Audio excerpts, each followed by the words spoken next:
"Daddy, the girl in the trunk is asking you to let her out," said our 4-year-old daughter during a family drive. I didn't miss the way my husband steeled his face at that moment. However, whether he intended to play dumb or not, he whose face was still pale looked at our daughter through the rearview mirror with a frightened expression. What a scary thing to say. You shouldn't tell such lies. I glared sharply at him from the passenger seat. Then should we pull over at the rest area? It had been 5 years since we got married, and I had been diligently supporting him, who'd been busy with work. However, the truth was about to be exposed by my daughter's mysterious power. I, Linda Clark, married my husband Mike when I was 27 years old, and he is 4 years older than me. The following year, our daughter Julie was born, and she has been growing up healthy and lively. Now, she has turned 4 years old. Our family was living busy yet happy days. How about going to the zoo next Sunday? Yay! I want to see the giraffes. I couldn't help but smile at their cheerful conversation. My husband has always been kind since we were dating, and that hasn't changed since we got married and our daughter was born. On his days off, he willingly engages in family activities and is an impeccable father. I'm so glad I ended up with this man. I was indulging in happiness while watching my husband and daughter playing together. Little did I know that these peaceful days were about to come to an end. You're being transferred to a different department? Yeah, it's company policy. They want me to gain experience in various places. One day, as soon as Mike came home, he sighed wearily with a dejected look on his face. Unfortunately, it seemed he was being transferred to the busiest department, which meant he might not be able to spend much time with us. Daddy, are you not going to play with me anymore? I'll do my best to spend as much time with you as possible, Julie. Let's go to the zoo again sometime. My husband wore a regretful expression as he gently stroked our anxious daughter's head. Watching the two of them, I felt a tightness in my chest, overwhelmed with emotions. It seems his transfer doesn't involve changes in salary or relocation, but it's still big news for our family. Just the thought of having less family time together made me feel lonely. However, the one feeling the most vulnerable is surely Mike, adjusting to his new environment. Please don't push yourself too hard. I knew he had a tendency to immerse himself deeply in things. That's why I worried about him overdoing it. But unfortunately, my concerns turned out to be justified. Initially, Mike managed to secure time for family and rest despite being busy.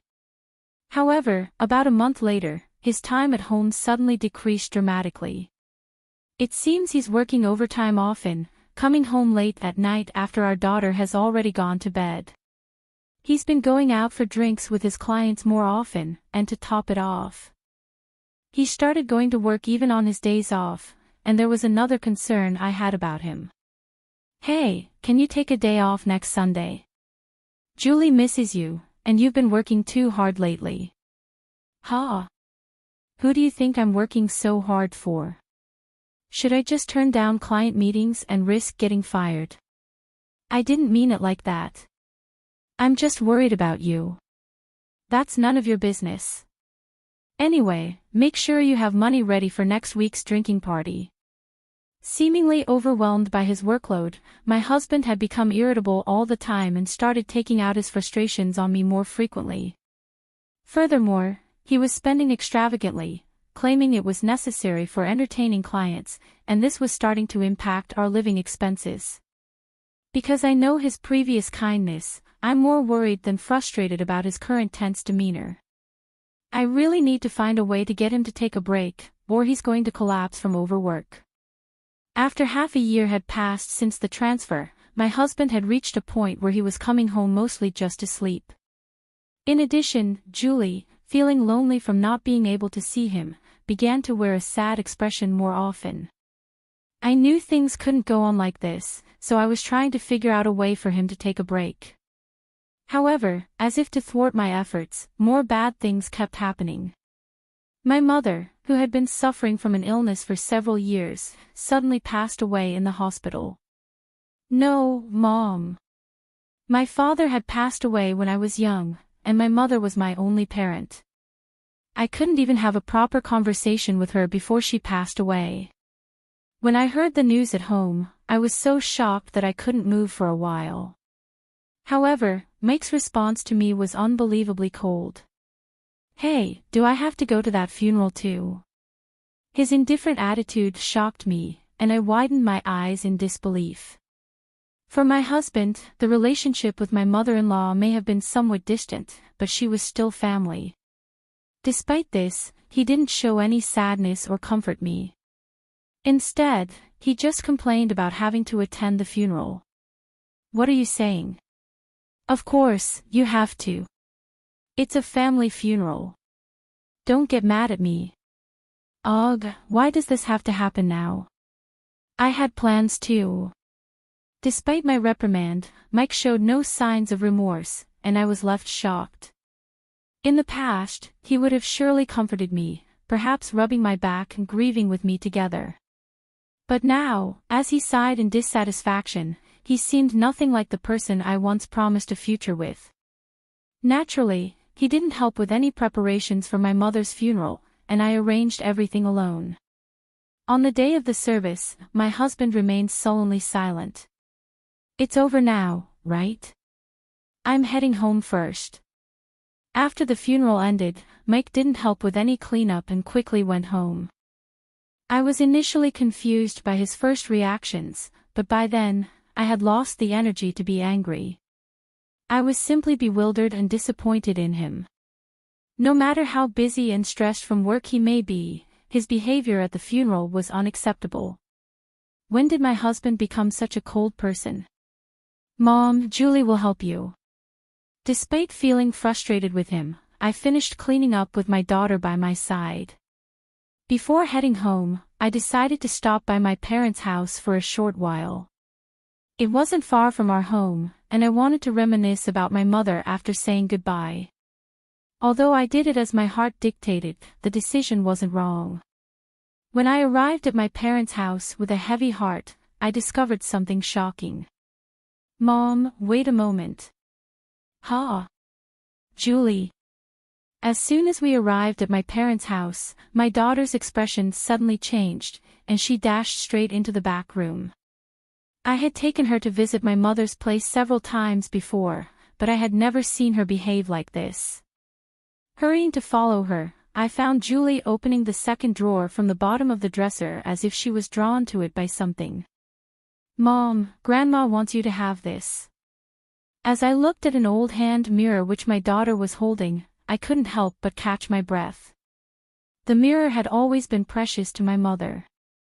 She had treasured it so much that even I rarely saw her use it, and I didn't even know where she kept it. Of course, there's no way Julie could have known about the existence of this hand mirror. What? How did you know it was here, and what do you mean Grandma wanted me to have it? When Grandma was sleeping earlier, she told me that Mom was sad and asked me to give this to you. I couldn't hide my surprise as she answered innocently. I didn't think it was a coincidence, so I asked her some questions. I asked about tomorrow's dinner menu, what I was thinking about, and even thoughts I had during the funeral, all things she couldn't possibly know. Yet, to my surprise, she accurately answered every question. I'm not sure how long she has had it, but it seems like my daughter has a mysterious ability to know what people are thinking. Wow, that's amazing, Julie. You know everything. I stroked her head, feeling bewildered. I had always thought that the idea of mysterious abilities was just something from stories, but I never imagined she actually had such a power. While I was surprised, she put her hand on her hip and showed a proud look on her face. That's right. Julie knows about Dad too. What do you mean? And what she told me was incredibly unbelievable and unforgivable. Then, a few weeks after my mother's funeral. By the way, I'm visiting my friend with Julie next Sunday in the morning. When I told Mike, who was about to leave for work, he abruptly stopped and frowned, looking genuinely troubled. Really? Oh no, I'm off that day. That's too bad. Feeling the artificiality in his voice, I quietly let out a smile so as not to give myself away. Now that I knew the truth, there was no love left for Mike inside me. On that Sunday, I left home with Julie, killed about an hour, and then returned. "Dad, he's over there," Julie said. I looked where she pointed and headed toward the garage with the shutters still down. After taking a deep breath, I lightly knocked on the shutter. "Mike, I know you're in there. Open it." "Huh, Linda. I thought you and Julie had plans." "It's cancelled. If you're going somewhere, we want to come with you." He sounded flustered and hesitant to open the shutter. Honestly, I had a pretty good idea of what was going on inside at that moment, but I decided to stay quiet and just observe. "Julie wants to go for a drive too." Unable to resist her hopeful voice, he had no choice but to agree. A few minutes later, Mike reluctantly opened the garage and started our drive together. Sitting in the passenger seat, I looked at Mike, who was driving in profile, and I solidified my final decision. The married life with Mike had truly been enjoyable and happy, but I also firmly understood that those days would never come back. "Hey, did you know Julie has a special power?" I finally brought it up as we merged onto the highway. My husband furrowed his brows in confusion at the sudden confession. "Huh? What's that supposed to mean?" "That's a silly joke." He laughed dismissively. "Daddy, the girl in the trunk is asking you to let her out." Julie confidently raised her voice from the back seat. I didn't miss my husband stealing his face at that moment. However, whether he intended to play dumb or not, he looked at our daughter through the rearview mirror with a frightened expression. "Husband, what a scary thing to say. You shouldn't tell such lies." "But it's true." "Then should we pull over at the rest area?"